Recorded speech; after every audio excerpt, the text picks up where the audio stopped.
भले ही केंद्र सरकार के द्वारा मंडी एक्ट की जमकर तारीफ की जा रही हो, किसानों के लिए फायदेमंद बताया जा रहा हो, लेकिन जमीन पर ऐसा बिल्कुल भी दिखाई नहीं दे रहा है। बल्कि अब तो मंडी एक्ट के दुष्परिणाम दिखने शुरू हो गए हैं, वो भी मध्य प्रदेश के मुख्यमंत्री शिवराज सिंह चौहान के क्षेत्र में। जी हां, मंच से आवाज बुलंद कर कृषि कानूनों की जमकर तारीफ करने वाले मुख्यमंत्री शिवराज सिंह चौहान के गृह जिले सीहोर में किसानों से ठगी का मामला सामने आया है, जहां नसरुल्लागंज में खाते गांव के एक फार्म खोजा ट्रेडर्स के मालिकों सुरेश एवं पवन खोजा के द्वारा 15 किसानों से मूंग, सोयाबीन एवं चने की खरीदी की गई।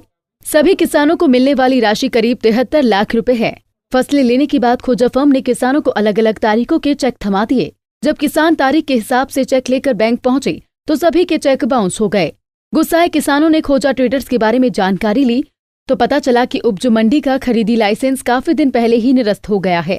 उसके बाद भी खोजा बंधुओं के द्वारा खरीदी की गई और मौका पाते ही किसानों से ठगी करके वो रफूचक्कर हो गए, जिसको लेकर किसानों ने ज्ञापन देकर एसडीएम दिनेश तोमर से गुहार लगाई कि खोजा बंधुओं पर कार्रवाई की जाए और सभी किसानों को उनकी रकम भी दिलवाई जाए। जानकारी के अनुसार खोजा फर्म ने नसरुल्लागंज में ही नहीं बल्कि देवास, हरदा और होशंगाबाद में भी इसी तरह की ठगी को अंजाम दिया है। खातेगांव थाने में कंपनी के खिलाफ एफआईआर दर्ज कराई गई है। सर, ये खातेगांव के व्यापारी हैं, खोजा ट्रेडर्स से काम करते हैं, तो इनको मूंग दिया था मैंने। दोनों का नाम बताएंगे आप? जी, ये पवन खोजा और सुरेश खोजा, ये दोनों व्यापारी हैं खोजा ट्रेडर्स से। कितना मूंग दिया आपने? सर, इनको मैंने 2 बार मूंग दिया है। टोटल मेरा 166 कुंटल मूंग दिया। पहले दिया था मैंने 116 कुंटल, उसमें उनने पेमेंट करा मेरे को बाय अकाउंट आरटीजीएस हुआ खोजा ट्रेडर्स से। उसमें से 2 लाख रह गए थे, उसका चेक है 2 लाख का, और 50 कुंटल फिर बाद में और दिए मैंने, तो 2 लाख रुपए उसका चेक है।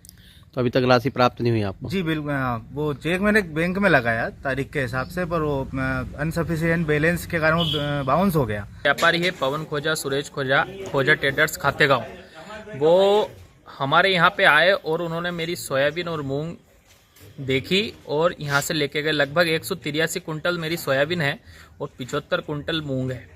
ये ले जाने के उपरांत उनने ये बोला गया था कि भाई मैं 8 से 10 दिन के अंदर, 15 दिन आखिरी है, पेमेंट आपका कर दूंगा, जिसको आज 4 महीने के लगभग हो चुका है। पेमेंट अभी तक नहीं आया और अभी भी अगर फोन लगाते हैं तो ये बोलते हैं कि आपका पेमेंट बस 1-2 दिन में कर रहा हूँ। कृषि कानून को लेकर भाजपा सरकार कितना भी तारीफ कर ले, लेकिन कांग्रेस लगातार इस कानून के विरोध में है। और अब जब मंडी एक्ट के दुष्परिणाम सीएम शिवराज के ही क्षेत्र से सामने आ रहे हैं तो इस पर सवाल उठने लाजमी हैं। ये नरेंद्र मोदी सरकार का जो कृषि अध्यादेश कानून है, जो 3 बिल आए हैं, उसकी असफलता का सबसे बड़ा उदाहरण आपको मध्य प्रदेश के मुख्यमंत्री शिवराज सिंह चौहान जी के विधानसभा और खातेगांव विधानसभा में देखने को मिला। एक ज्ञात व्यापारी जिसके पास मंडी का लाइसेंस था, वो यहाँ पर आता है, किसानों को समर्थन मूल्य से अधिक या फिर मंडी से अधिक मूल्य में वो कृषि उपज खरीदता है। भले ही मध्य प्रदेश के मुख्यमंत्री शिवराज सिंह चौहान अपनी हर सभा में कृषि कानूनों को किसानों के लिए लाभदायक बता रहे हो, लेकिन सच्चाई ये है कि उनके ही विधानसभा क्षेत्र में किसानों को इस तरह से चूना लगाया जा रहा है। अब देखने वाली बात होगी कि प्रदेश के मुखिया जो अपने आप को किसान हितैषी बताते हैं, आज उनके विधानसभा के किसानों को लाखों की चपत लगाकर भाग जाने वाली फर्म के खिलाफ वो क्या कार्रवाई करते हैं।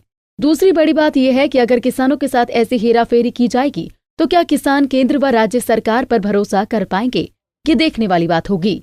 पंजाब केसरी के लिए नसरुल्लागंज से अमित शर्मा की रिपोर्ट।